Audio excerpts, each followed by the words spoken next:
Amen. Amen. Amen. Amen. Applaudissons tous pour la gloire de l'Éternel.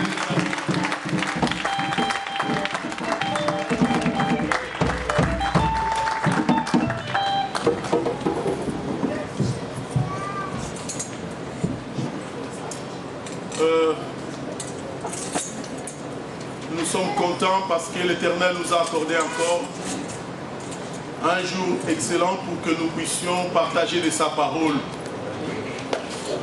Nous croyons que l'Éternel nous aime beaucoup. Amen.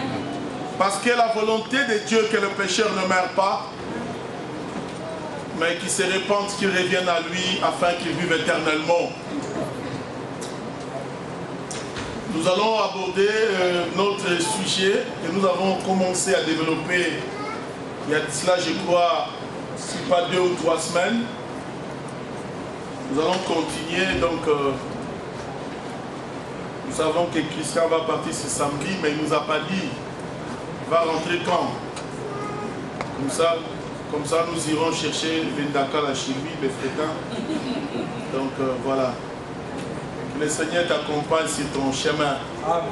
Je sais que tu vas là-bas en voyage familial, mais tu ne manqueras pas d'annoncer l'évangile. Afin que Kikali sache que Christ est sauvé. Voilà, nous voulons dire ceci, bien-aimés.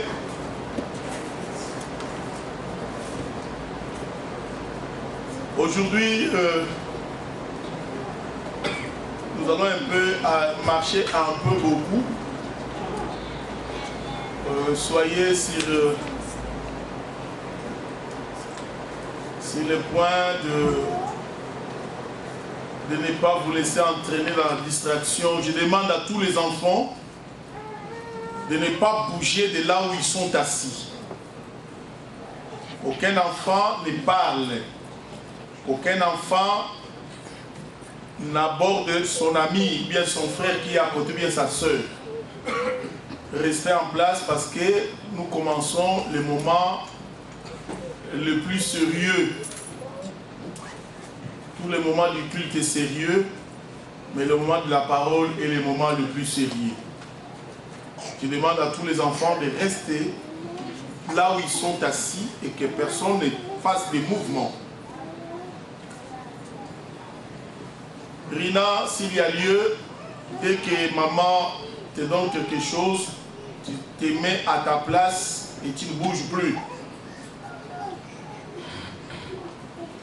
Voilà, très bien, merci.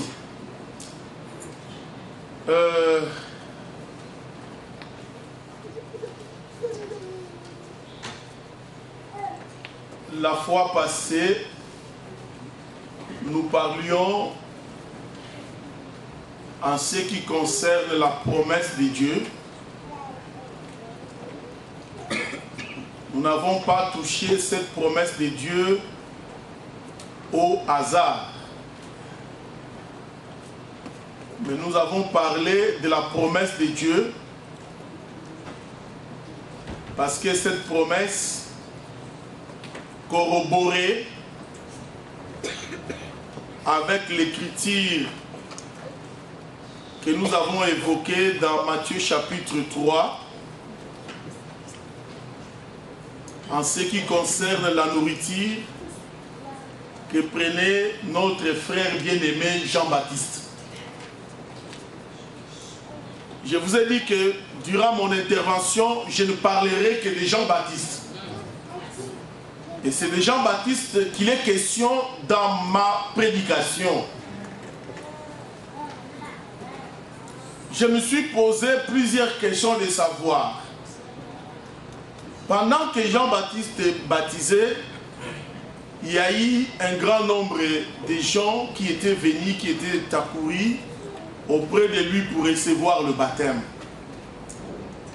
Parmi lesquels se trouvait Jésus-Christ, qui était venu aussi recevoir le baptême de la part des gens. Mais après que Jean-Baptiste ait baptisé Jésus, nous constatons un événement qui se déroule. La Bible dit que le ciel fit ouvert et il fit entendre du haut des cieux que celui-là est mon fils bien-aimé, en qui j'ai mis toute mon affection. Grand est mon étonnement de constater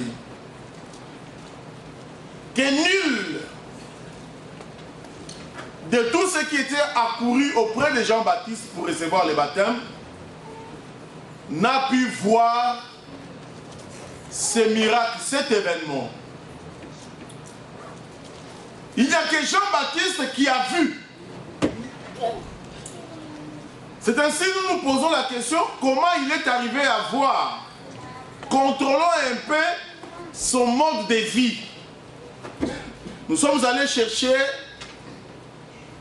dans ses habillements. On a trouvé qu'il s'habillait de peaux de chameau et de ceintures en cuir. De deux, il prêchait, il annonçait la venue de Christ dans le lieu désert. Tertio, il ne mangeait que des sauterelles et des miels sauvages. Alors, j'ai récupéré d'abord la portion nourriture. Donc là, nous sommes en train de parler de ce que Jean-Baptiste consommait. Nous avons dit que Jean-Baptiste consommait, il mangeait, il se nourrissait de miel sauvage et de sauterelles.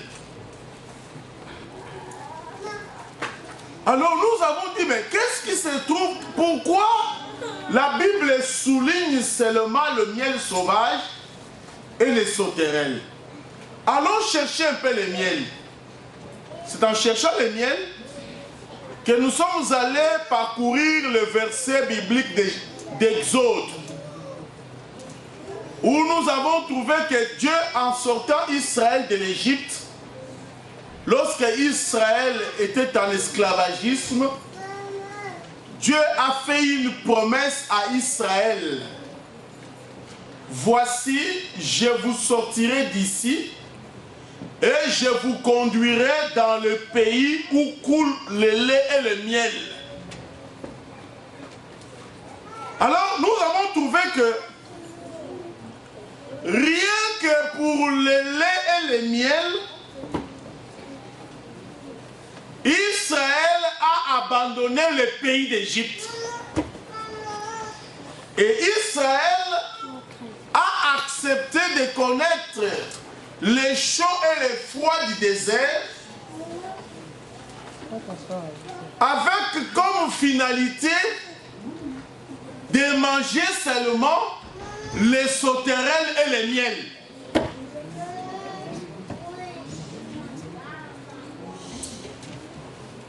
Ils ont fait 40 jours et 40 nuits, fois 40 ans dans le désert. Rien que pour les miels et les sauterelles. On se pose la question, comment se fait-il que un grand peuple comme le peuple d'Israël, un peuple si intelligent, pouvait se mouvoir, se déplacer, rien que pour une promesse touchant le lait et le miel? C'est que il y a le secret dans le lait et dans le miel.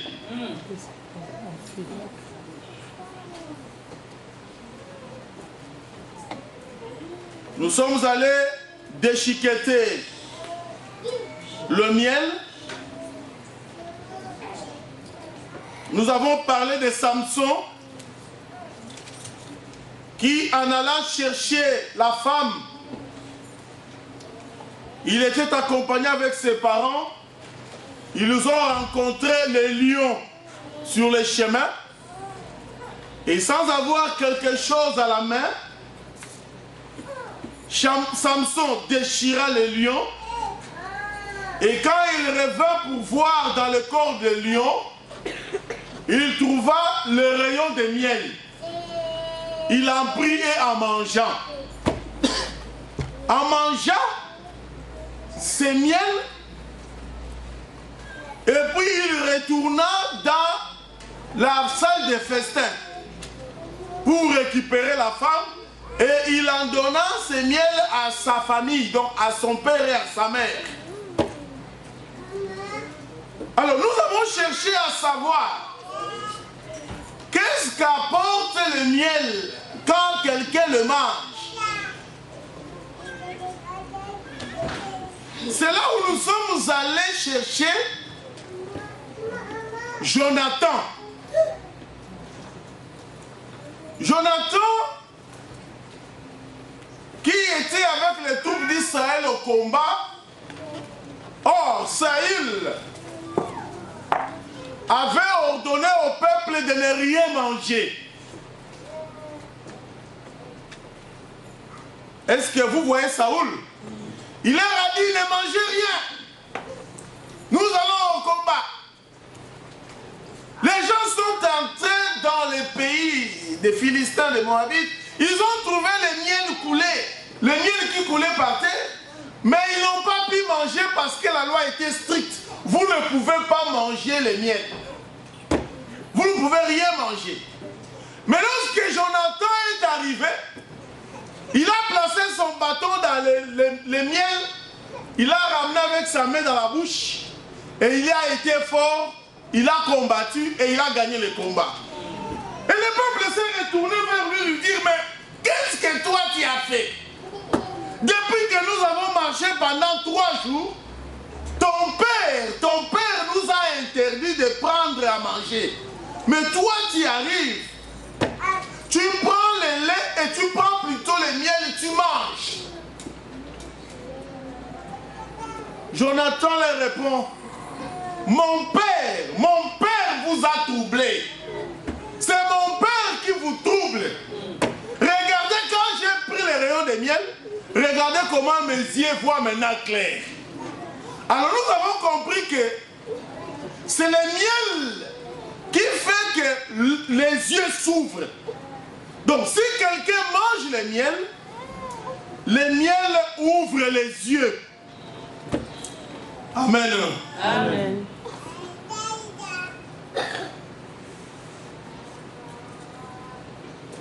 On avait répondu à une partie de la question en disant, ah, ce qui a permis à Jean-Baptiste de voir les choses invisibles, c'est parce qu'une partie de sa nourriture contenait le miel. Donc c'est le miel qui ouvre les yeux. J'ai rencontré une soeur qui m'a posé la question, frère,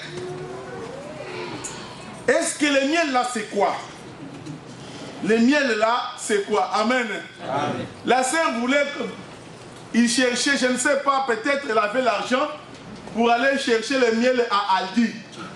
C'est là où nous disons que le miel dont il est question ici, ce n'est pas le miel qu'on rencontre dans les supermarchés, ni qu'on rencontre dans la forêt équatoriale. Mais le miel dont il est question ici, c'est la parole de Jésus-Christ. Car depuis Genèse jusqu'à Malachie, le peuple avait reçu l'instruction du Père de ne pas toucher le miel. Parce que le miel était caché dans le corps d'un lion. Il fallait que le lion meure pour que le miel sorte, pour que les gens mangent le miel. Est-ce que vous me comprenez? C'est par la mort de Jésus-Christ que l'évangile est devenu agréable à nous. Il les a prêchés, il les a parlé. Enfin, il leur a dit, vous n'avez rien compris. Mais attendez quand je mourrai et quand je partirai, le Saint-Esprit, quand il viendra, il vous conduira dans toute la vérité. Car la loi troublait les gens. Aujourd'hui, si tu es dans une église, tu trouves un pasteur debout en train de dire, Nous allons étudier les 10 commandements. Les 10 commandements. Exode chapitre 20. Les 10 commandements. Aime ton Dieu. 2. Éphésiens 6. Dis-toi cet homme-là. C'est un père qui trouble les enfants. Amen. Et Jonathan qui a mis le bâton dans le miel et qui a mangé, c'est le Seigneur Jésus-Christ. Il a pris le miel et il a dit, vous voyez, mes yeux se sont ouverts. Je vois les choses distinctement. Et pour répondre la sœur avec les écritures en appui, je donne quelques écrits afin qu'elle ait à méditer à la maison. J'ai une coutumance de ne pas souvent faire lire les gens les versets, parce que du temps des apôtres, il n'y avait même pas de versets. Ils parlaient et le Saint-Esprit nous conduisait. Mais toute révélation qui n'a pas d'écriture est fausse.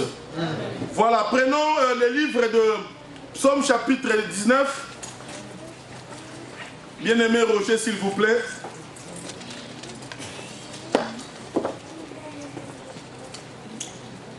Psaume chapitre 19, à partir du verset, je crois,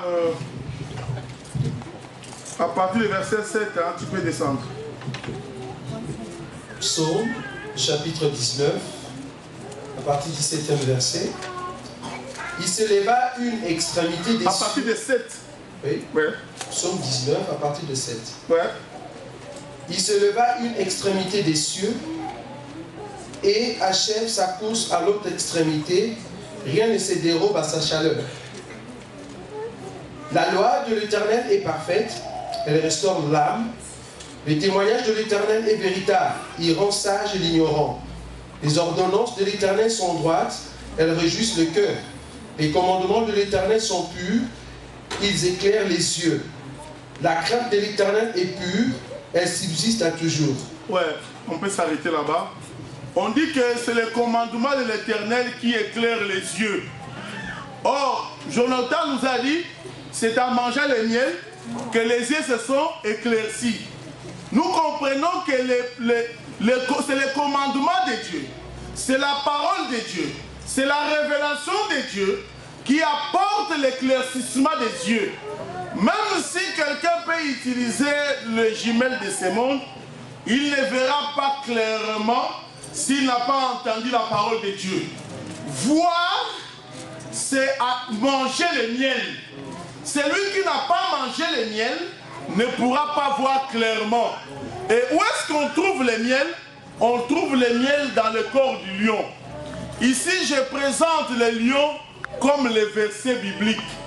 Donc, le lion, c'est un verset. Et si on le déchire, à l'intérieur se trouve la révélation. Or, si on te présente le verset non déchiré, ce verset peut t'emmener la mort. C'est là où on dit que la lettre tue. Parce que le lion tue. La lettre tue. Quand tu prends le verset biblique, tu ouvres la Bible, tu lis, il faudra trouver un homme fort. Un homme qui a la force de rouler la pierre qui se trouve au puits. Parce que le verset biblique, c'est un puits aussi. C'est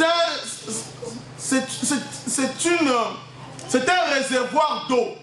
Mais il y a une grosse pierre qui est roulée dessus. Pour en boire, il faut rencontrer quelqu'un de fort qui pourra rouler la pierre afin que tu prennes de l'eau pour boire. Or, c'est l'homme fort qui peut terrasser les lions. C'est l'homme fort qui peut rouler la pierre. Or, parmi nous, il n'y a personne d'entre nous qui soit fort. L'unique qui est fort, c'est le Seigneur Jésus-Christ. C'est lui qui avait la possibilité de rouler la pierre qui se trouvait sur l'Ancien Testament. Parce que l'Ancien Testament, c'était un puits fermé. Mais pour l'ouvrir, il fallait avoir quelqu'un de fort. Cet homme qui était fort, ce n'est que Jésus-Christ. Les sacrificateurs qui l'ont précédé, personne n'a su ouvrir le puits. Il disait aux gens, le puits est ici, il y a de l'eau là-bas, mais le peuple n'a pas pu boire de l'eau. Donc il présentait les gens, les lions, mais personne n'avait la force de déchirer les lions pour prendre le miel. Mais Samson l'a fait. Samson témoigne Jésus-Christ. Tu peux ajouter psaume 119. Psaume 119, versets 103 à 106. Psaume 119, versets 103 à 106. Que tes paroles sont douces à mon palais, plus que le miel à ma bouche. Par tes ordonnances, je deviens intelligent. Aussi, je hais toute voix de mensonge. Ta parole est une lampe à mes pieds et une lumière sur mon sentier. J'ai jure et je le tiendrai d'observer le loi de ta justice. Je suis bien humilié. Éternel, rends-moi la vie selon ta parole. Amen. La parole de l'Éternel est comme du miel. Donc quand on parle que quand quelqu'un n'écoute pas la parole de Dieu, cet homme-là est un aveugle. Quand bien même il portera des lunettes comme frère Clément, même si ces lunettes sont vraiment, je ne sais pas quelle unité, il ne pourra pas voir clair s'il n'a pas mangé la parole. Donc si tu rencontres quelqu'un sur le chemin, qui te dit que frère, je vois clairement, pose-lui la question s'il a mangé le miel. Car il n'y a que le miel qui ouvre les yeux. C'est là où nous posons la question, frère. Tous ces gens qui disent nous avons des visions. Oh frère, je suis au milieu de vous. Dieu m'a ouvert les yeux. Je vis au milieu de nous. Mais quand tu l'entends confesser, il confesse la mort. On se pose la question, comment il a pu voir clair? Oh, comprenez que c'est un fils de Balaam. Donc, maintenant, aujourd'hui, j'aimerais continuer avec mon intervention. J'ai deux questions de frère Francis et je vais répondre en dernière instance parce que ce sont des questions plus faciles. Il m'a posé la question selon laquelle, selon la Bible, Jésus n'a pas péché. Comment a-t-il appris à abandonner le mal et à faire le bien? Parce que les critiques que nous avons lues la fois passée, on dit l'enfant, on va le garder jusqu'à ce qu'il sache distinguer le bien et le mal. Donc il dit, c'est que Jésus était parfois aussi dans la confusion. Pourquoi? Parce que la Bible dit qu'il n'a pas péché, mais comment on pouvait attendre jusqu'à ce qu'il sache distinguer le bien et le mal? Je crois que cette question mérite d'être répondue. La deuxième question qu'il a posée, c'est que Jean-Baptiste est-il plus grand que Moïse? Parce que Hébreu dit que Moïse était le plus fidèle dans la maison de l'Éternel et c'est lui qu'on compare à Jésus. Donc les deux petites questions, je vais les répondre à la fin de mon intervention en séjour ici. Donc aujourd'hui, à la fin, je vais répondre ça avec quelques versets bibliques. Mais j'aimerais que nous prenons les livres des Cantiques, on se tient debout pour la lecture de cette écriture. Cantique des Cantiques, chapitre 4.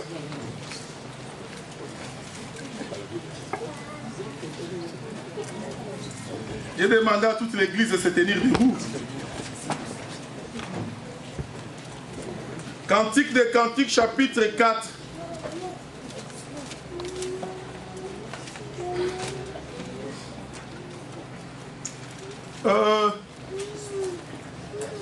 Bien-aimé, tu peux commencer à nous lire à partir de verset 7 jusqu'au verset 12.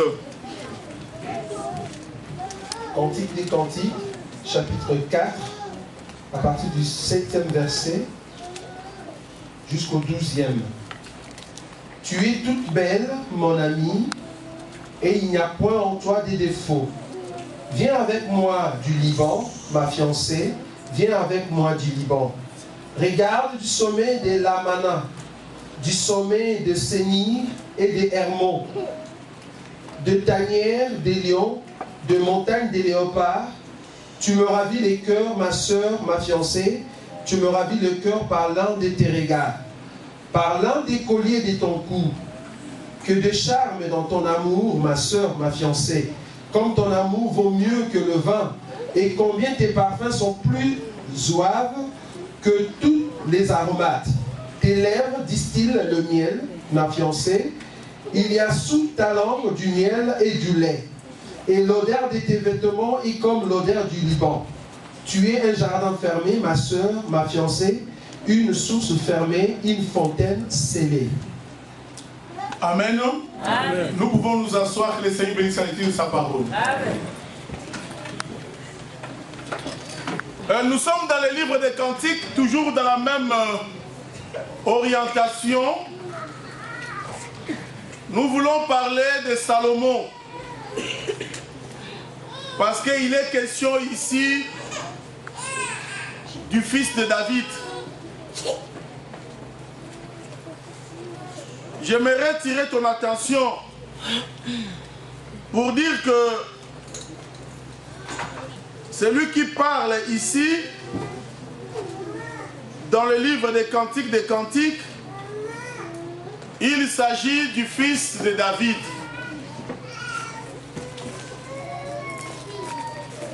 Le fils de David qu'on nomme Salomon. Et la personne que la Bible témoigne, c'est la personne dont la Bible témoigne la sagesse. Il a une sagesse extraordinaire.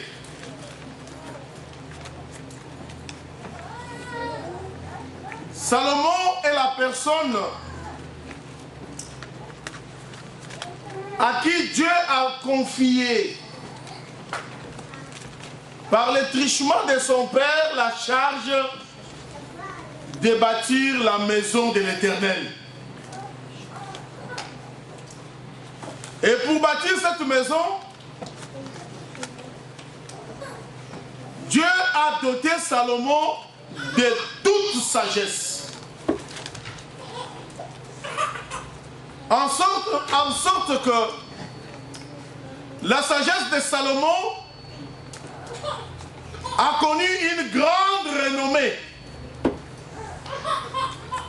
Souvenez-vous de la reine du Midi qui a fait son déplacement uniquement pour voir Salomon, parce que Salomon a étonné des grandes universités. Il a étonné les savants de ce monde. Et la reine du Midi a entendu parler de la sagesse de Salomon. Elle s'est dit non. Vous allez vers lui et vous rentrez ébloui par sa manière de répondre aux questions. Mais moi, la reine de Séba, je vais aller vers lui avec quelques questions difficiles. Et je verrai si Salomon, que vous citez la renommée, pourra être à mesure, pourra être à même de répondre à mes questions. Oh frère, cette femme mise dans son gibecier les questions les plus complexes et les plus corroborées, afin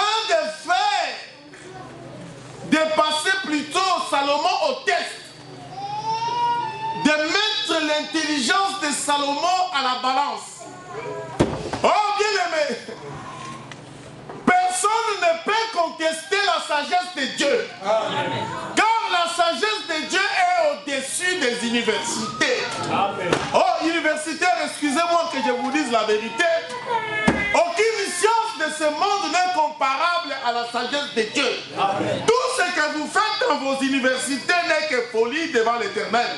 Car la sagesse de Dieu est toujours supérieure. Amen. Et la femme, oh, bien aimé, vous savez, une femme instruite Une femme entraînée dans la science la plus compliquée qu'on appelle l'épistémologie. C'est-à-dire la critique de toute pensée que peut agencer un homme. Elle prit ses bagages. Elle dit, mais vous parlez de lui, je vais lui amener quelques dons. Elle chargea quelques dons des aromates, des bois, des sandales, de l'or, de l'argent sur son charrette. Et elle alla voir Salomon. C'est ici où beaucoup de gens s'estompent, où beaucoup de gens trébuchent et tombent. Oh frère, l'Éternel ne refuse jamais les questions. Dieu n'a jamais refusé les questions. Une église qui se respecte ne refuse pas les questions. Dieu aime un peuple qui lui pose des questions. Amen. Si tu entres dans une église, tu trouves le pasteur refuse les questions, comprends que ce pasteur-là, il a quelque part, il a le flou. Parce que celui qui est dans la lumière ne peut jamais refuser les questions. Dieu lui-même n'a pas refusé les questions. Et si toi tu dis que tu es un serviteur de Dieu, tu ne refuseras pas les questions. Et lorsque Dieu t'envoie, il doit te préparer aussi à répondre aux questions.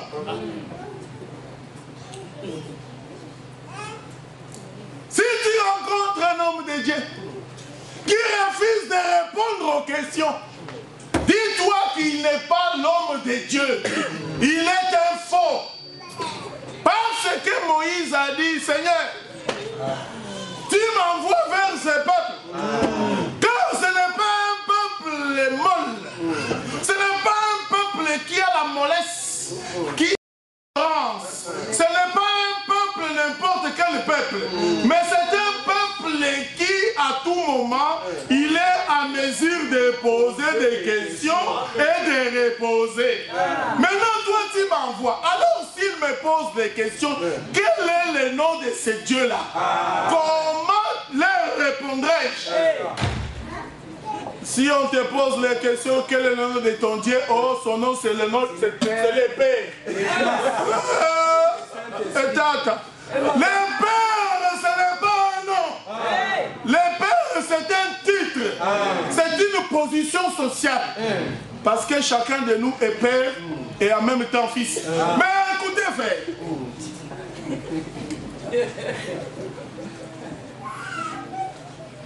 La reine de Saba s'est présentée avec ses petites questions.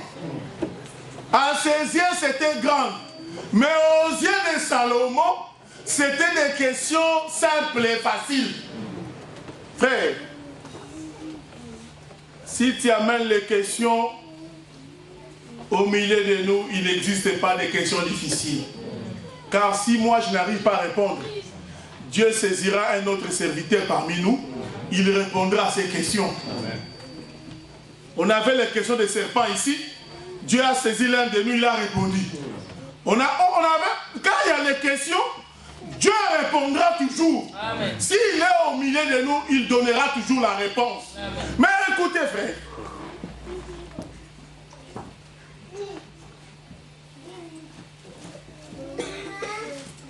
La reine de Séba amena des questions.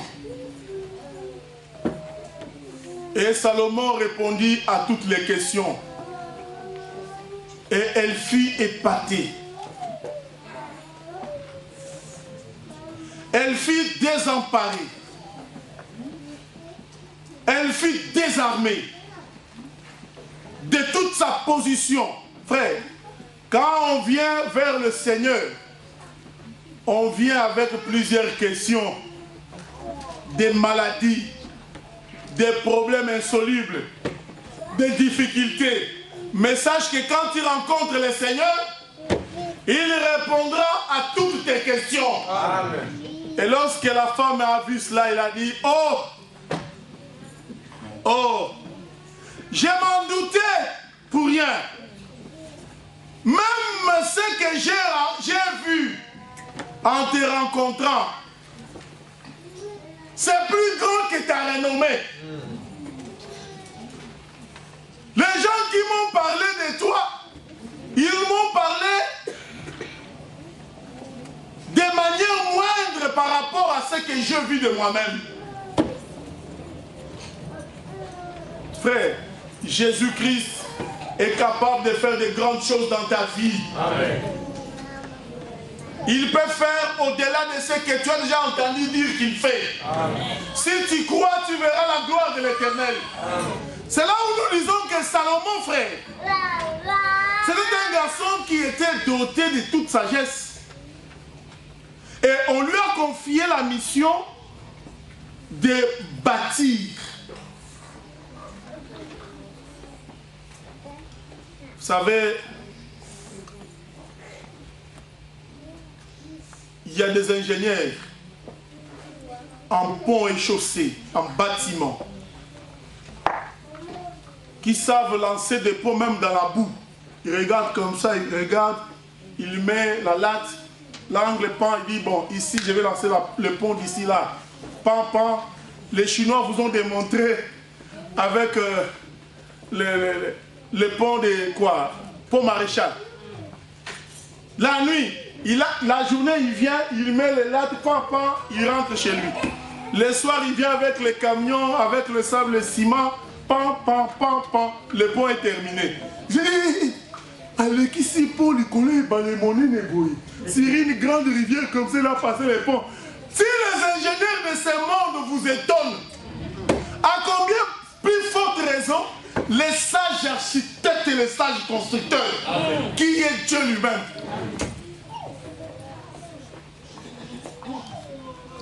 Et Dieu a doté Salomon de la sagesse de construire. Tu veux que ta vie soit construite. Tu veux que ta vie soit remise en forme. Tu veux que ta vie se tienne debout. Rencontre celui qui est plus que Salomon. Il va remettre ta vie en ordre. Alors, j'ai pris le livre des Cantiques pour vous parler que celui qui parle ici dans le livre des Cantiques, c'est l'homme le plus sage. Donc, si tu suis les conseils de cet homme, ta vie ne pourra jamais chavirer. Est-ce que vous me comprenez? Donc, chavirer veut dire ta vie ne pourra jamais connaître des échecs. Tu prospéreras toujours et tu réussiras partout où tu iras. Le problème, c'est quoi? C'est que toi, tu dois suivre les instructions de l'homme le plus sage. Parce qu'il a examiné les choses minutieusement et il a apporté un conseil. Dans le livre des Cantiques, chapitre 4, Salomon... Où sont mes lunettes?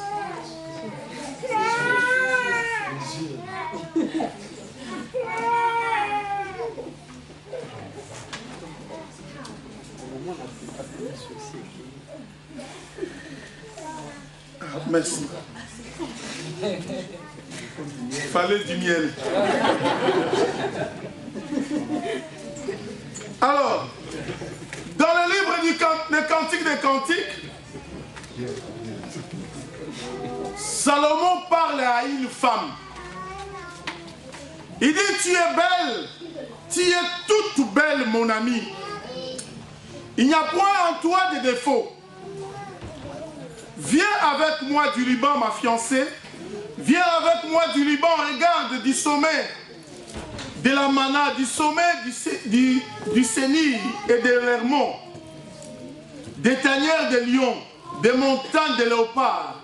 Tu me ravis le cœur, ma soeur, ma fiancée. Tu me ravis le cœur par l'un de tes regards, par l'un des colliers de ton cou.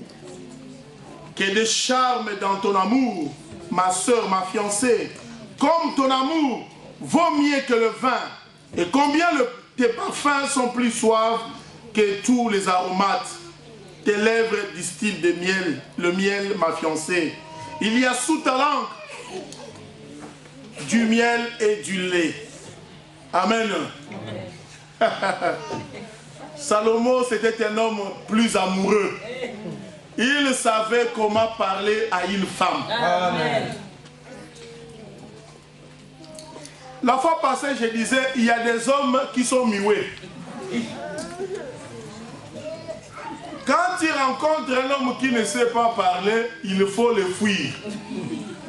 Un bon mari, c'est celui qui ne sait pas parler.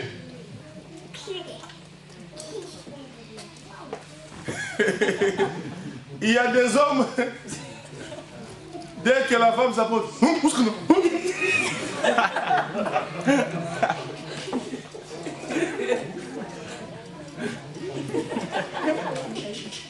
sois délivré au nom de Jésus. Amen. Remarque que la manière de Salomon de parler, il dit, tu es belle ma fiancée. Tu es toute belle.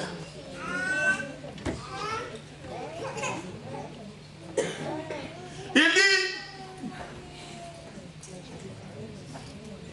tes habits dégagent une odeur suave.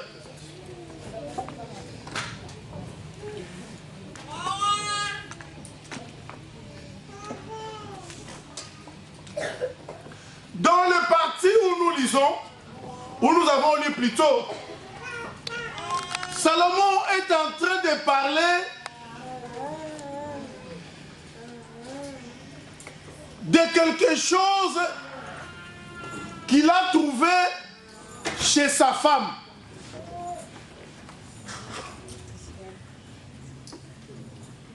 Il dit,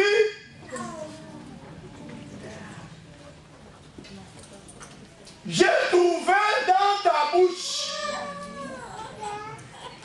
et sous ta langue du miel et du lait. Pas les lions. Il a trouvé dans la bouche de la femme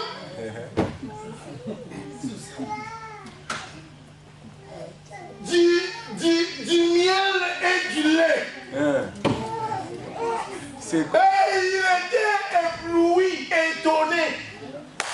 Il dit, oh, quel bel amour. Tu es belle. Parce que sous ta langue, il y a du miel. Il y a du miel et du lait.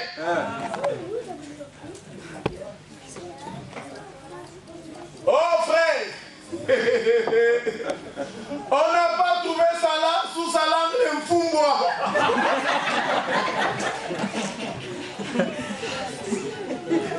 On n'a pas trouvé sous sa langue les hamburgers, non. Mais on a trouvé sous sa langue du lait et du miel.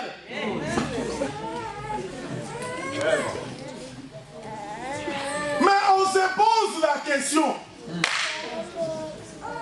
Comment ce miel et ce lait s'est retrouvé dans la bouche de la femme? En d'autres termes, cette femme, frère, c'est une femme qui a été transportée par l'Éternel sous ses ailes et l'Éternel l'a conduit dans le pays de Canaan. Parce que, selon la promesse que Dieu a faite à Moïse, à Israël, je vous sortirai de l'Égypte et je vous conduirai dans le pays où coule le lait et le miel. Donc, en d'autres termes, cette femme habitait le pays de Canaan. Parce qu'on ne peut manger le lait et le miel que lorsqu'on se retrouve dans Canaan. Oh, toi jeune frère qui veut te marier.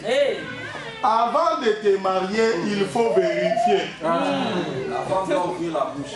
Elle doit ouvrir la... C'est celui qui bénisse. Elle doit ouvrir la bouche. Et tu dois détecter si sous sa langue, il y a du lait et du miel.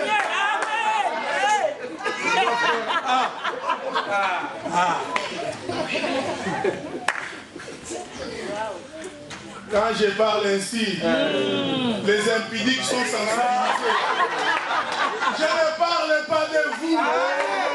Je parle de Salomon. Amen. Il doit ouvrir sa bouche. Et tu dois voir le miel. Or, la Bible nous dit que qu'est-ce qui est doux comme le miel? Est-ce que vous me comprenez? Parce que quand Salomon a proposé l'énigme, il a dit de ceux qui mangent, Samson plutôt, de ceux qui mangent est sorti ceux qui se mangent. Et quand ils ont répondu, ils ont dit qu'est-ce qui est doux comme le miel? Qu'est-ce qui est plus fort que le lion? En d'autres termes, ils voulaient dire que le miel est doux. Amen. Amen. Il y a des femmes, quand tu la prends, oh, on ne sent pas la douceur. Quand il n'y a pas la douceur, c'est qu'elle n'a pas mangé le miel. Dès que tu parles, la femme est à la maison comme une chienne qui aboie.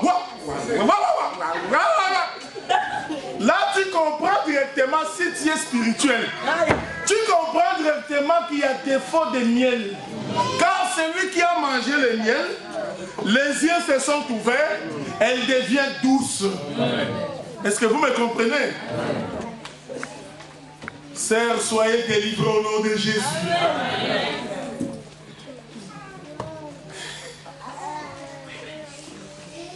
Quand on dit qu'il faut trouver le miel sous la langue, en d'autres termes, dans la bouche d'une sœur en Christ, on doit trouver la douceur. La douceur. Le mari a dit un mot. Avant de dire le deuxième mot, toi tu en as dit 100. Et tu tournes sur lui. Frère, attention, nous sommes en Europe. Hein. Nous sommes en Europe. Si tu veux, tu peux faire tes valises et partir. Parce que ici, c'est ma maison. Nous sommes dans le pays de la femme. Si tu veux, je peux sortir. Ah, quitte ici, là, qui n'est pas important pour moi. Manque de miel. Que le Seigneur te délivre au nom de Jésus.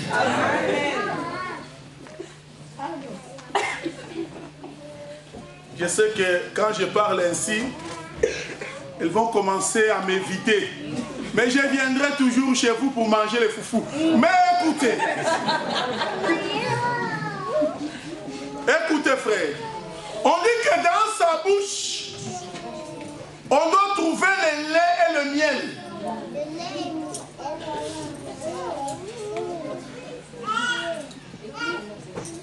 Le miel ouvre les yeux pour que tu vois les choses clairement, pour que tu comprennes. Et lorsque quelqu'un comprend les choses, il devient doux. Lorsque on t'insulte, tu comprends directement que ce n'est pas ma soeur, mais c'est l'ennemi qui est entré. Il veut nous mettre dans les difficultés. Parce que tu as les yeux ouverts, tu comprends que c'est l'ennemi qui veut mettre le trouble parmi vous. Amen. Amen. Tu vois, je suis en train de laisser le miel à côté, hein, et le lait plutôt à côté, parce que si je touche le lait, je ferai encore un long chemin.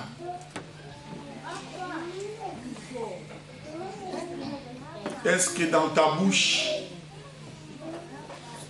on peut entendre le miel? Quand je parle de la femme, je parle aussi de toi, mon frère. Qu'il y a des paroles comme une épée aiguisée qui ne fait que blesser la sœur. Dès qu'il y a un petit problème, tu lances des flèches enflammées. Toi, tu veux que je sache comment je t'ai ramassé, toi? Toi, tu veux là? Celui qui aime couvre une multitude de péchés. Amen.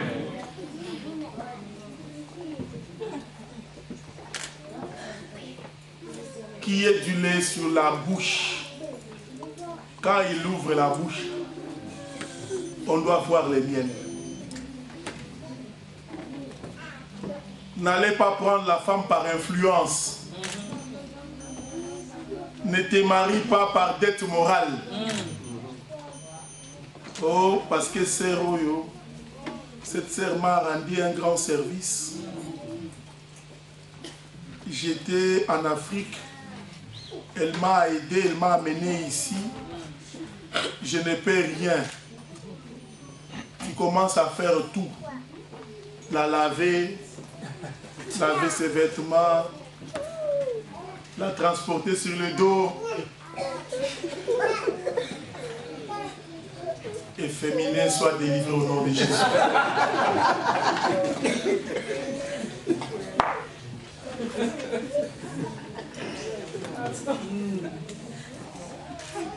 Que chacun fasse ce que la Bible recommande de faire. Amen. Amen.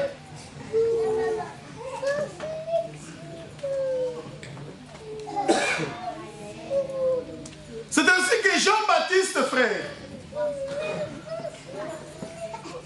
il aimait manger le miel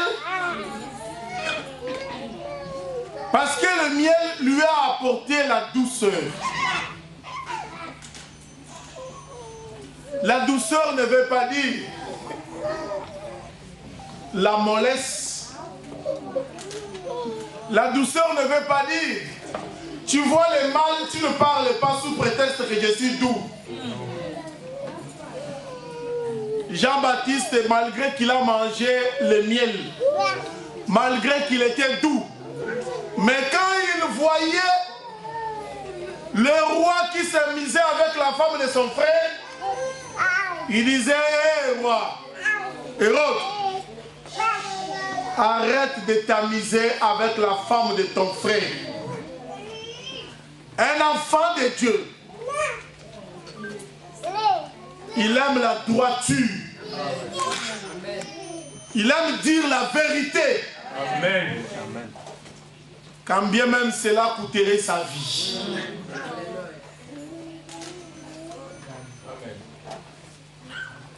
On envoya chercher la tête de Jean-Baptiste.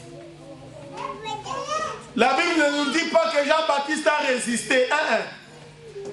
Vous voulez prendre ma tête? Coupez-en. Coupez. Mais dites à Hérode qu'il abandonne la femme de son frère. S'il veut prendre ma tête, qu'il la prenne. Amen. Amen.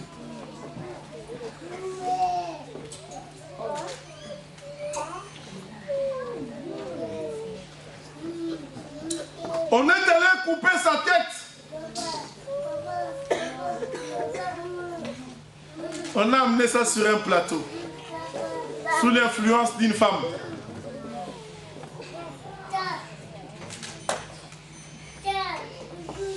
Lorsqu'on mange le miel, on dégage un bon parfum. Je ne vais pas entrer dans les parfums parce que ça va encore nous prendre une litanie de versets. On ne saura pas avancer. Donc quand on mange le miel, on dégage un certain parfum. Un parfum de la vie. On mène une vie digne.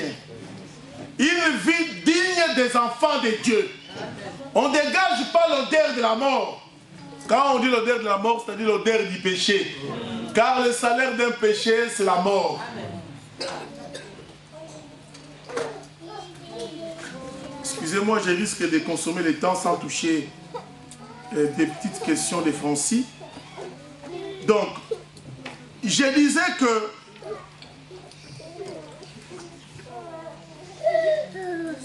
quand la Bible parle concernant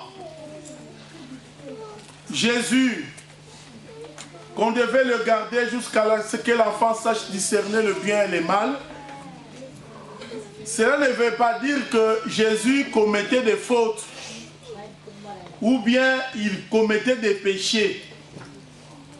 Mais d'après la loi mosaïque, il y avait un âge fixé pour que le sacrificateur soit enrôlé. Et un âge fixé pour que les sacrificateurs entrent en fonction. On les a enrôlés à l'âge de 25 ans et ils entraient en fonction à l'âge de 30 ans. C'était une loi que Dieu avait fixée à Moïse. Donc, 30 ans après, c'est en ce moment-là que tu peux entrer en fonction. Vous voyez? Or, quand on parle de chiffre 30, on veut parler de chiffre 3. Et quand on veut parler de chiffre 3, on veut parler des premiers jours, deuxième jour et troisième jour. Parce que ce n'est qu'après ces 3 jours qu'on peut avoir la lumière. Est-ce que vous me comprenez? Car le soleil a été créé le 4e jour. Donc quand on dit chiffre 3, on veut parler des 3 premiers jours. Et c'est dans le 4e jour que la lumière apparaît. Quand nous lisons par exemple Genèse chapitre 41. Vous voyez Genèse chapitre 41? Prenons un peu ça. Genèse chapitre 41.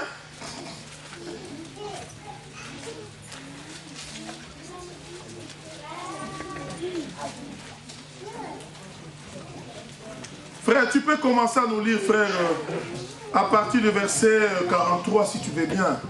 Genèse, chapitre 41, à partir du 43e verset. Il fit monter sur le char qui suivait le sien. Donc, tu peux commencer au verset 42.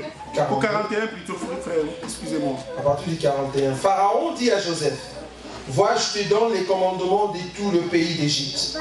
Pharaon ôta son anneau de la main et il est mis à la main de Joseph. Il le revêtit d'habits de fin lin et lui mit un collier d'or au cou. Il le fit monter sur les chars qui suivaient le sien et l'on criait devant lui, à genoux. C'est ainsi que Pharaon lui donna les commandements de tout le pays d'Égypte. Il dit encore à Joseph, je suis Pharaon, et sans toi personne ne lèvera la main ni le pied dans tout le pays d'Égypte. Pharaon appela Joseph du nom de Tchapnat Paénéach, et il lui donna pour femme Asnath, fille de Potiphéra, prêtre d'On. Et Joseph partit pour visiter le pays d'Égypte. Joseph était âgé de 30 ans lorsqu'il se présentant devant Pharaon, roi d'Égypte, et il quitta Pharaon et parcourut tout le pays d'Égypte. Ok, amen. Vous voyez, même Joseph, hein, quand les gens qui connaissent l'évangile comprennent, quand je parle de Joseph, je parle de Jésus-Christ. C'est-à-dire que pour qu'on lui donne la responsabilité, pour qu'on lui donne l'anneau qui témoignait qu'on lui a donné le pouvoir et que tout genou pouvait fléchir en Égypte devant Joseph, on a attendu l'âge de 30 ans. C'est à 30 ans qu'on lui a confié la responsabilité. Parce que la loi juive disait que c'est à l'âge de 30 ans que la personne a le sens de responsabilité. Ici, on ne veut pas dire que bien et mal distinguer, bien et mal ici veut dire qu'il péchait, il ne péchait pas, non. On veut seulement dire que c'est l'âge où l'homme a les yeux ouverts. Il voit beaucoup plus clair. C'est l'âge où la lumière apparaît. C'est pourquoi Dieu a fixé comme ça. Après 30 ans, on peut te confier le travail sacerdotal. C'est ainsi que Jésus-Christ lui-même aussi a attendu 30 années pour entrer dans l'action, dans l'œuvre. Parce qu'ici, il témoigne, la Bible témoigne que Joseph a reçu la responsabilité afin que tout genou fléchisse en Égypte au devant de lui à l'âge de 30 ans. Donc 30 ans ne veut pas dire, quand on dit sache distinguer les biens et les mal, on veut seulement dire que lorsque la lumière vient totalement, en ce moment-là, parce que le 4e jour, c'est le jour de la lumière. Donc ça, c'est la première question. Si tu veux d'autres écritures, tu iras dans le livre des Nombres, tu iras dans le livre de Lévitique, où on détermine l'âge d'accessibilité au service sacerdotal par Moïse. Verset, Jean-Baptiste est-il plus grand que Moïse? Comment parce que j'ai dit que de tous ceux qui sont nés des femmes, la Bible dit, il n'y a pas de plus grand que Jean-Baptiste. C'est la Bible qui le dit. Alors le frère me pose la question de savoir, est-ce que Jean-Baptiste est plus grand que Moïse? Parce que la Bible rend témoignage de Moïse, que Moïse, il est l'ombre de Christ. Alors, si Jean-Baptiste est plus grand, en d'autres termes, le frère sous-entend dire que c'est qu'il est plus grand que Jésus. Bon, c'est quelque chose d'incomparable.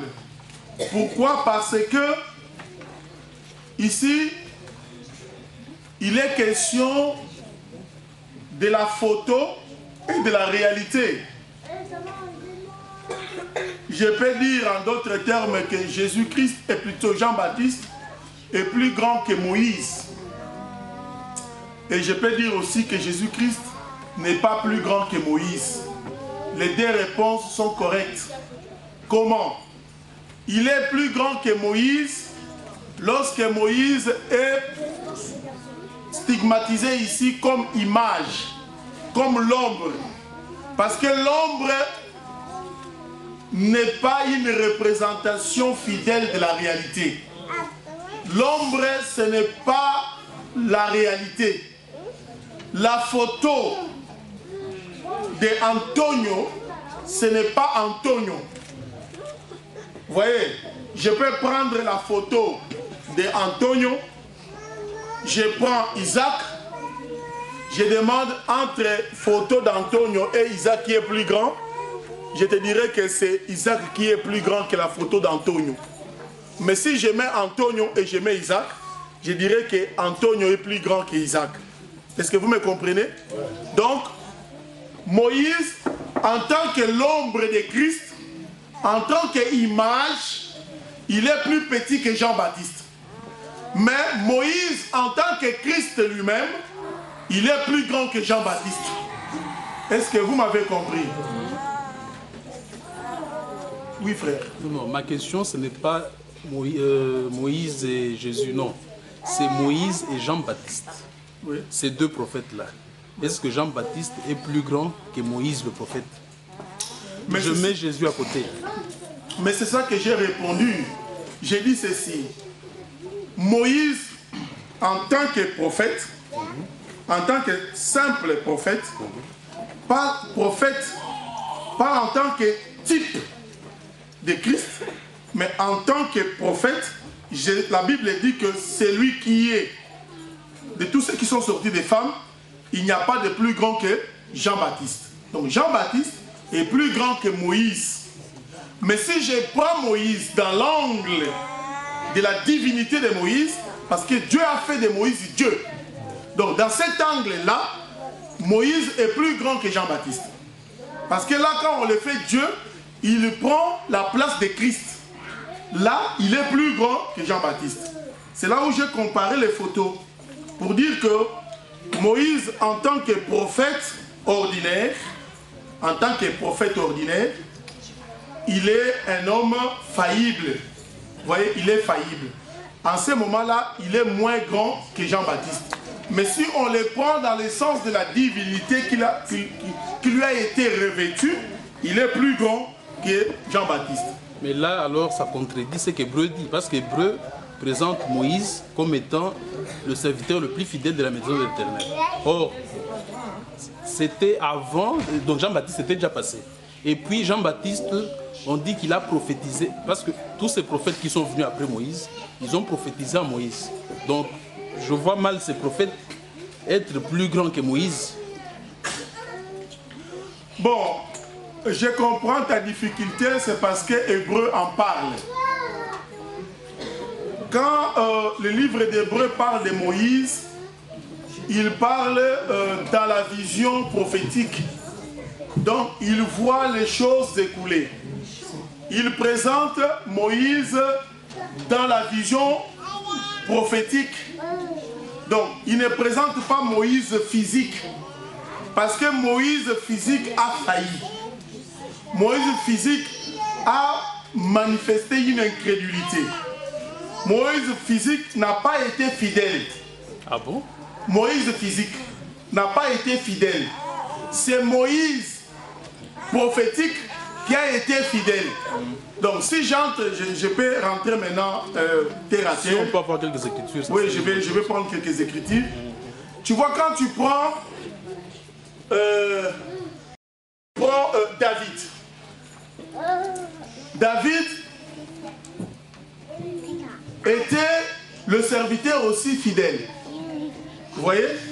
Ça, c'est dans la prophétie. Mais dans la doctrine, David a péché. Mais dans la prophétie, David n'a pas péché. Donc, il faut comprendre que la même personne, elle prend le type de Christ. En ce moment-là, on parle de la perfection de la personne. Et lorsqu'il prend la nature humaine, il est un homme faillible. Parce que si Moïse était fidèle, Christ n'allait pas venir. Donc si Christ est venu, parce que tous les prophètes, ils ont prophétisé jusqu'à Jean. S'ils étaient fidèles, Christ n'allait pas venir. Si Christ est venu, parce qu'on a trouvé en eux l'infidélité, on a trouvé en eux les failles. Mais quand nous entrons dans la dimension prophétique, c'est là où nous sortons, nous prenons la part prophétique de Moïse, nous disons que Moïse est Dieu. Alors, dans la divinité, il n'y a pas de faillibilité. C'est là où nous disons, c'est là où Hébreu dit qu'il était fidèle dans toute la maison. Oui, si je peux avoir quelques écritures où Moïse a manifesté l'incrédulité, ça c'est... Mes frères, là où Dieu a dit à Moïse, tu n'entreras pas, il a dit pourquoi? Tu n'entreras pas dans la terre promise, il a dit pourquoi? Non, tu vas répondre. Pourquoi Dieu a dit à Moïse qu'il n'entrera pas? Oui. Parce que le peuple avait péché. Ah bon? Oui. Le peuple pêche, il impute le péché à Moïse. Oui, tout à fait. Lis-moi l'écriture, on dit que parce que le peuple a péché, tu n'entreras pas. C'est dans Psaume 106, hein? Psaume 162.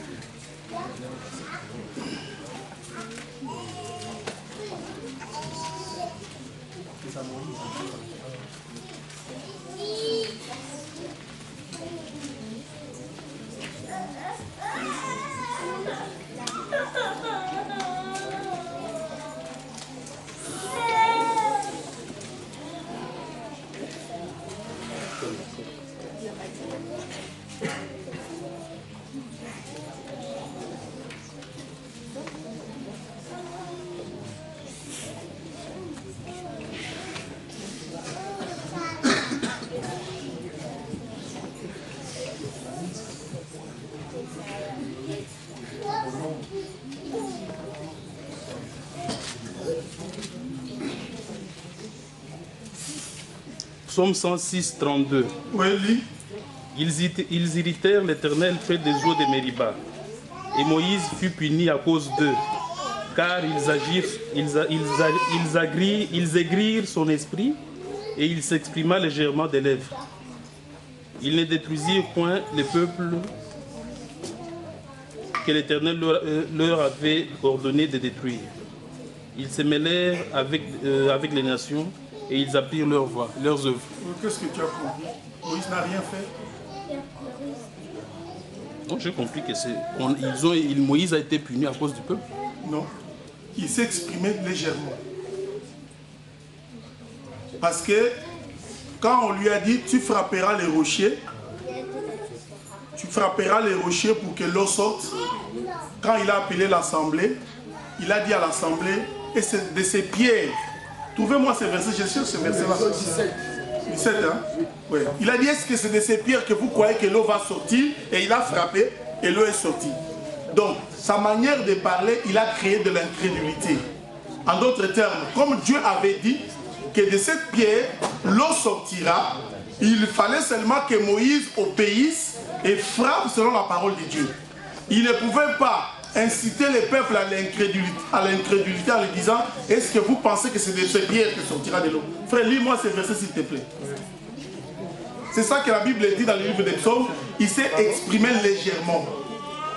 Lis, frère. Donc,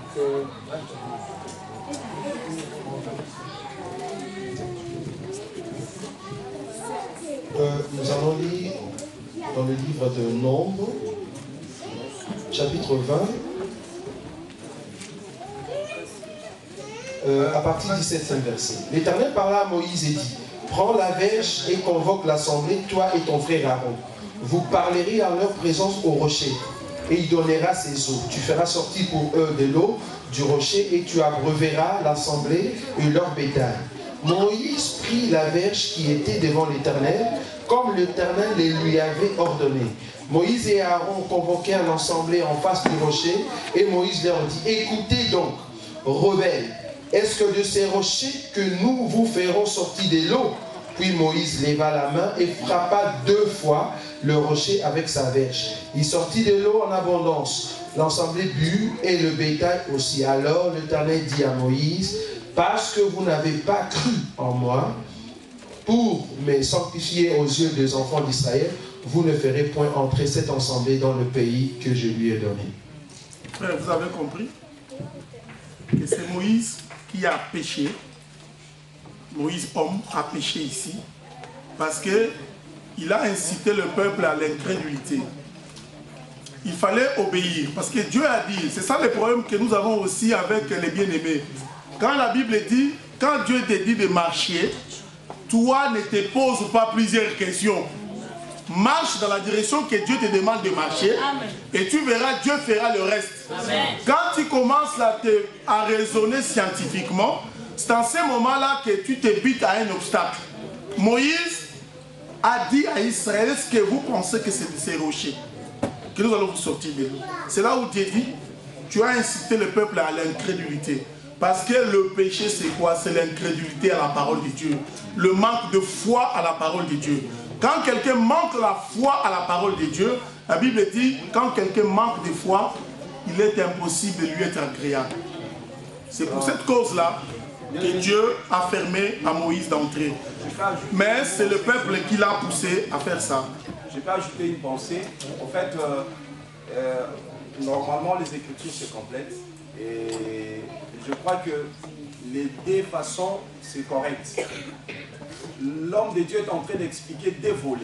Il explique que Moïse comme étant homme, il explique Moïse comme étant celui qui avait l'esprit de Christ. Or, vous allez remarquer que c'est pareil aussi avec Adam. Si tu lis dans le livre de Genèse, tu verras que Adam aussi a participé au péché en mangeant le fruit. Et Dieu, lorsqu'il vient, il parle à Adam, il lui dit que pourquoi tu as péché? Vous voyez? C'est-à-dire Dieu, lorsqu'il parle à Adam dans le livre de Genèse, c'est comme si Adam aussi a péché. Et si tu lis Paul, Paul est en train de nous expliquer que ce n'est pas Adam qui a péché, mais il dit que c'est Ève qui a péché. Pourquoi Paul dit ça? Parce que Paul, il explique Adam comme étant Jésus-Christ, le second Adam. Et nous voyons par Jésus-Christ que Adam devait porter les péchés de sa femme. C'est-à-dire que c'est la femme qui a péché, mais Adam s'est fait pécher tout simplement. Il a porté les péchés de sa femme. C'est pareil aussi avec Moïse. Moïse comme étant le chef du peuple, selon Hébreux 1, parce que vous allez remarquer que Deutéronome 33 appelle Moïse comme étant le roi. Et vous allez remarquer Hébreux 1 parle de Moïse comme étant celui qui avait la supériorité sur ses frères, sur la maison de Dieu. C'est celui qui conduisait le peuple, et fidèlement. C'est-à-dire, lorsque Paul parle de la fidélité de Moïse, donc Moïse n'a pas péché, Moïse n'a pas désobéi à Dieu. Moïse, en tant que Dieu, Moïse, en tant que Christ, n'a pas désobéi. Voilà pourquoi on parle de Moïse fidèle. En d'autres termes, nous comprenons que le péché commis par le peuple doit être porté par celui qui est la tête. Parce que Moïse, il est la tête, comme aujourd'hui Christ, il est la tête d'un peuple qui est Église. Moïse aussi était la tête d'un peuple qui est Israël.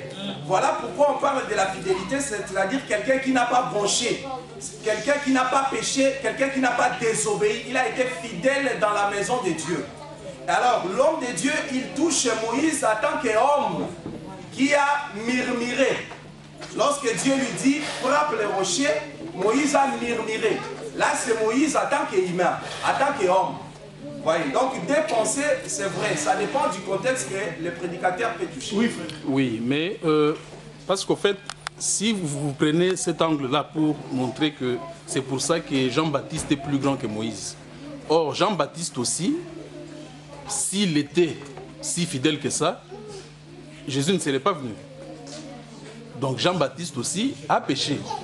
Donc on ne peut pas dire que Jean-Baptiste n'avait pas péché. Maintenant, moi, mon problème, c'était par rapport à Jean-Baptiste et Moïse. Tous ayant péché. Non. Je crois que le pasteur Charles a apporté un élément éclaircissant à ses points de vue.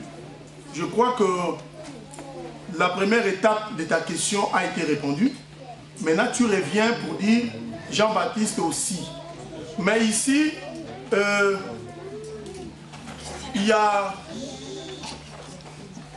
beaucoup, vous voyez, il y a beaucoup de critiques qui sont liées, qu'on peut recoller, rassembler pour te faire voir la pensée qui est écrite qu'il n'y a pas de tous ceux qui sont nés des femmes, il n'y a pas de plus grand que Jean-Baptiste. Ce n'est pas moi qui l'ai dit, c'est la Bible qui dit que de tous ceux qui sont nés des femmes, il n'y a pas de plus grand que Jean-Baptiste.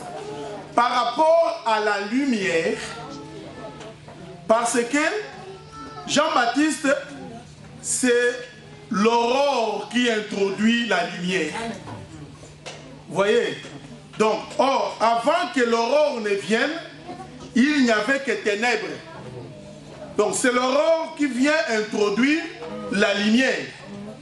L'aurore que nous avons typifiée autrefois dans les enseignements, je crois, au mal, on a appelé cette aurore les chants du coq. Que lorsque le coq chante, nous comprenons que la lumière entre, le soleil s'élève. Donc lorsque le soleil s'élève, celui qui a introduit le soleil à s'élever, c'est le chant du coq. On avait déjà enseigné ça. C'est pour dire que par rapport à la lumière, Jean-Baptiste était tout près de la lumière par rapport à ce qui était avant.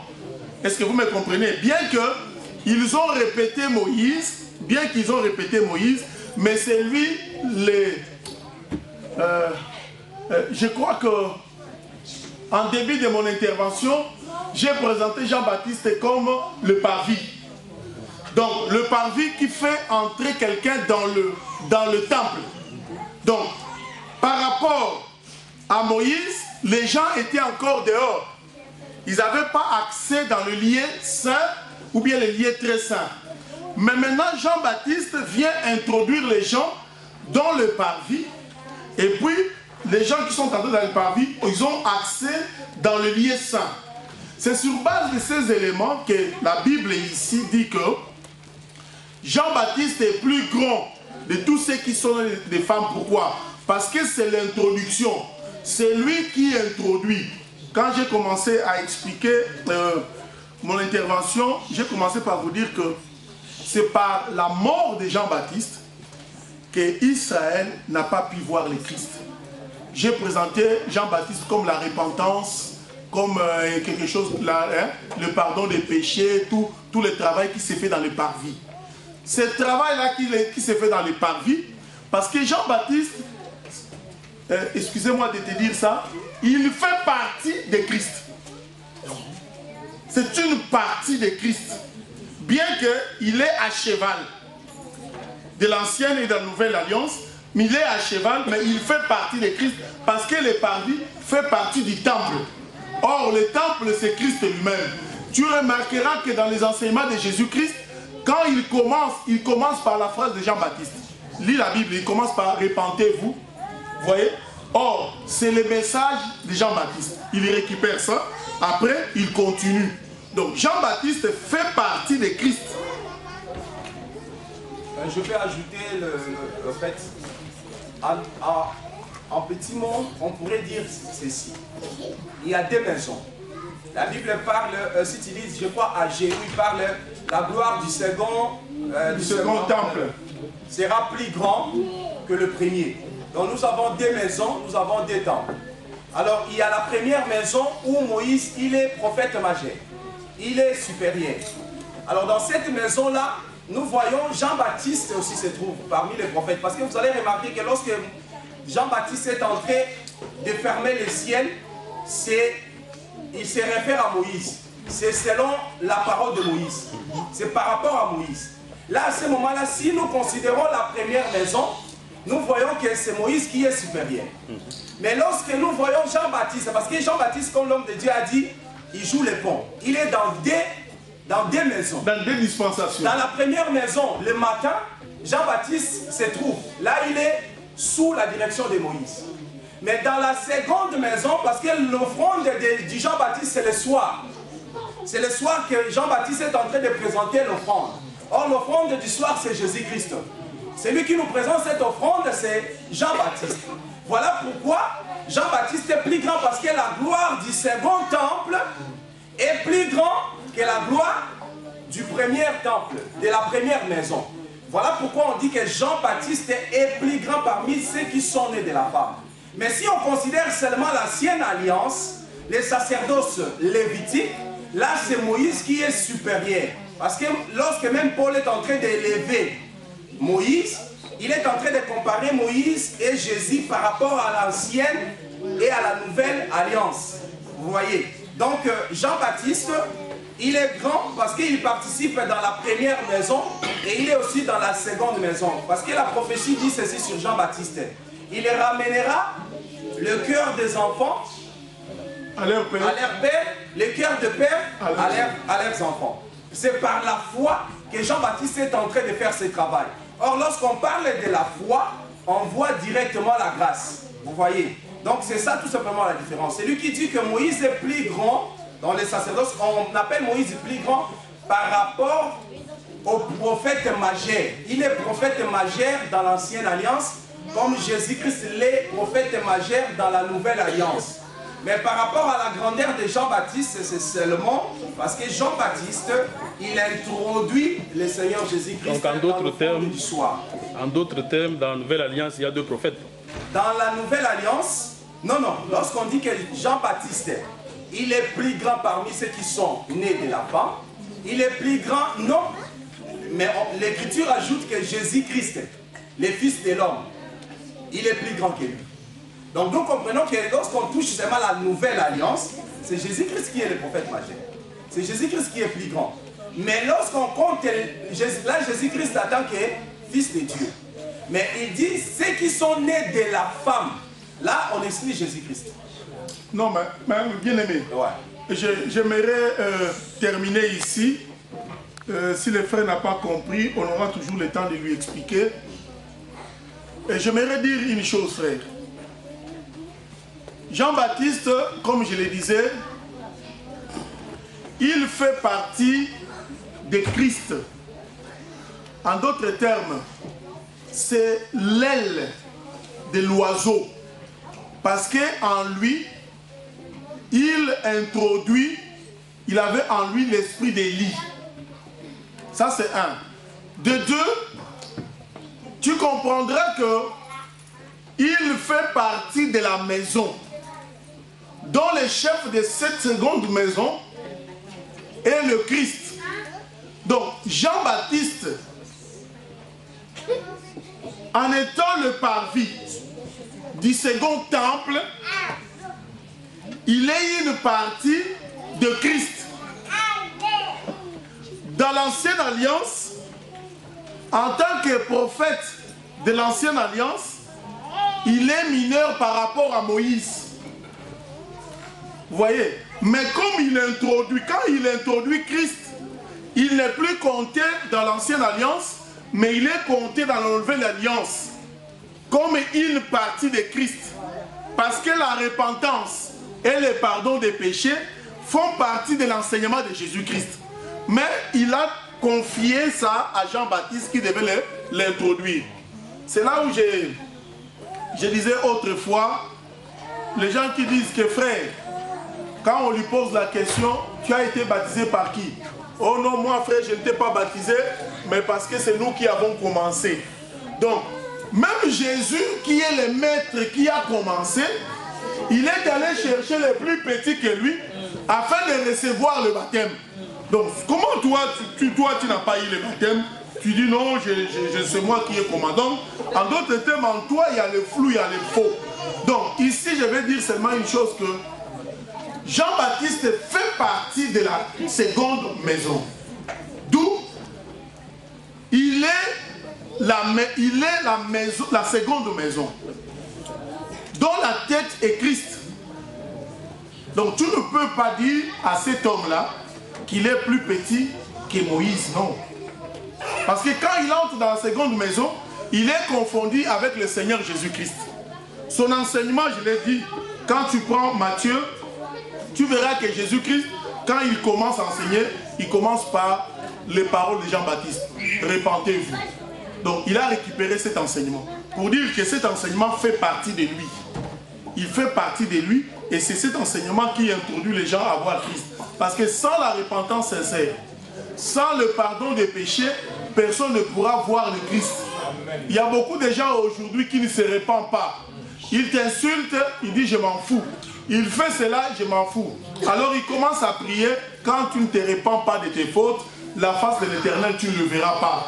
De la même manière aussi, ceux qui n'ont pas voulu entendre le message de Jean-Baptiste, parce qu'il y a des gens même qui sont allés le voir. Jean-Baptiste, voilà. La personne que tu nous as montrée commence à réunir les gens, à baptiser les gens, et tout le monde va vers lui. Jean-Baptiste a dit que moi je diminue et que lui croisse. En d'autres termes, il veut dire seulement que mon enseignement, c'est lui l'auteur. Allez vers lui.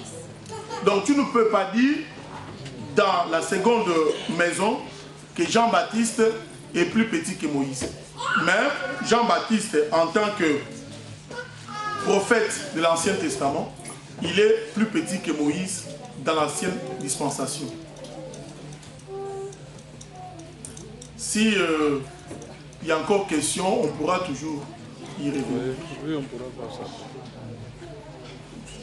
Y a-t-il encore une question à ce sujet? Ou bien tu as eu du flou dans ta tête? Oui, frère. Oui, par rapport à frère Francis, si nous regardons le message de Jean-Baptiste, que Jean-Baptiste a ramené, elle est dit, Jean-Baptiste n'a pas vraiment prêché Moïse. Il n'est pas venu avec les enseignements de Moïse pour prêcher. C'est pour cela que le sacrificateur dans le temple, il venait pour lui demander qui es-tu? Parce que c'était un enseignement différent. Donc ça montrait par rapport à vous que l'enseignement des gens était différent avec l'enseignement qui était dans le temple, que le sacrificateur prêchait.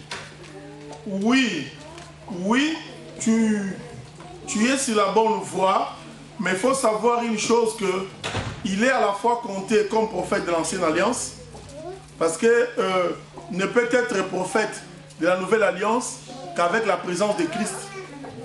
Donc quand Christ arrive, c'est en ce moment-là que nous pouvons parler de la Nouvelle Alliance. Or, la Nouvelle Alliance arrive avec l'introduction de Jésus dans le monde. Qui l'introduit? Un prophète de l'Ancien Testament qui est Jean-Baptiste. Dans ce cas-là, Jean-Baptiste est plus petit. Mais quand nous prenons Jean-Baptiste comme étant partie prenant plutôt de l'enseignement de Christ, nous comprenons que Jean-Baptiste est plus grand que Moïse. C'est dans ce sens-là. Donc, il joue les deux, comme le pasteur l'a dit. Il joue tantôt, il est aligné comme l'Ancienne Alliance parce que Christ n'est pas encore là. Mais il joue aussi la Nouvelle Alliance parce que Christ est là. Il ne faut pas aussi oublier que Jean-Baptiste et Christ sont venus au même moment. Oui, bien.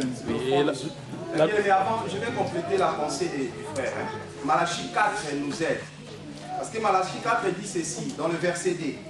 Mais pour vous qui craignez mon nom, s'élèvera le soleil de la justice, et la guérison sera sous ses ailes. Nous comprenons ici que pour ceux qui craignent le nom de l'Éternel, l'Éternel envoie le soleil. Mais le soleil, lorsque le soleil vient, il vient avec des ailes. Les deux ailes portent la guérison. Et les deux ailes là, nous voyons, l'une c'est Moïse L'autre, c'est Jean-Baptiste.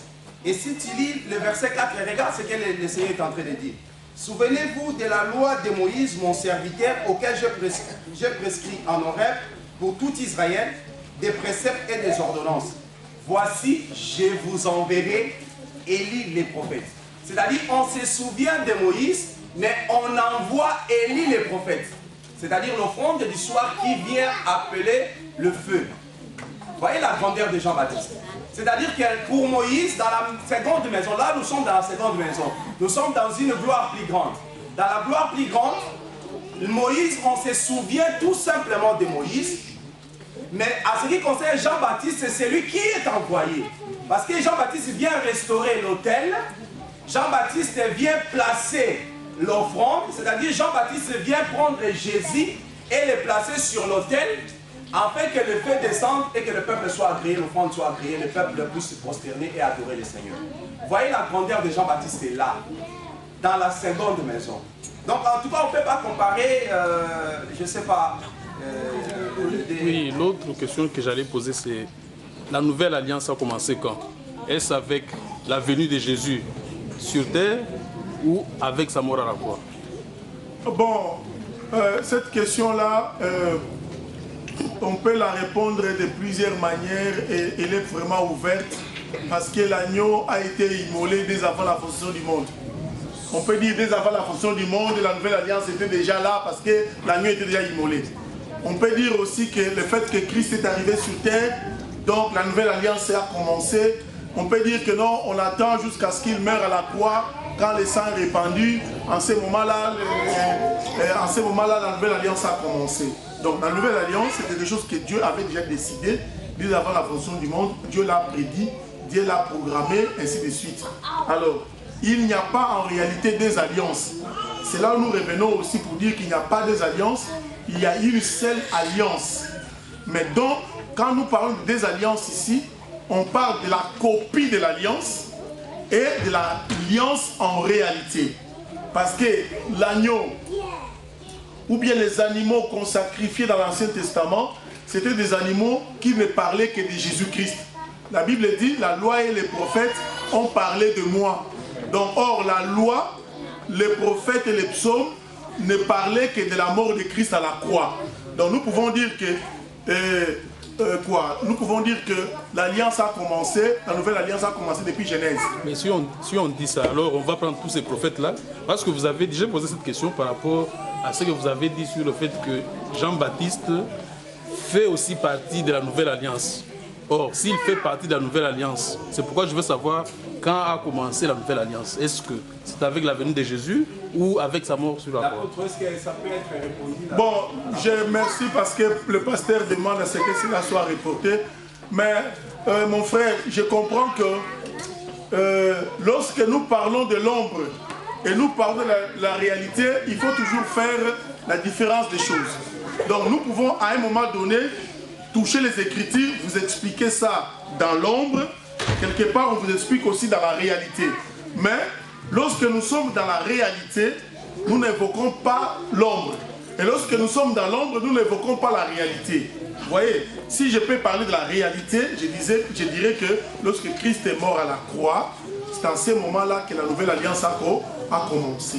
Parce que par sa mort, c'est par sa mort que nous avons le salut. Mais quand j'entre dans le calendrier de Dieu, je comprends que dès avant la fondation du monde, Dieu avait déjà établi qu'il y aura un agneau qui sera égorgé. Remarque Jean-Baptiste quand il vient, comment il présente le Christ.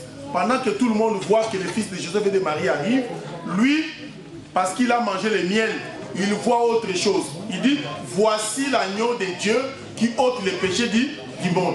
Lui, il voit déjà que l'agneau est là, on va le mettre sur le bois. Donc, il a une autre vision que les autres n'avaient pas. Que le Seigneur vous bénisse. Amen. Au nom de Jésus-Christ. On se tient debout pour la prière.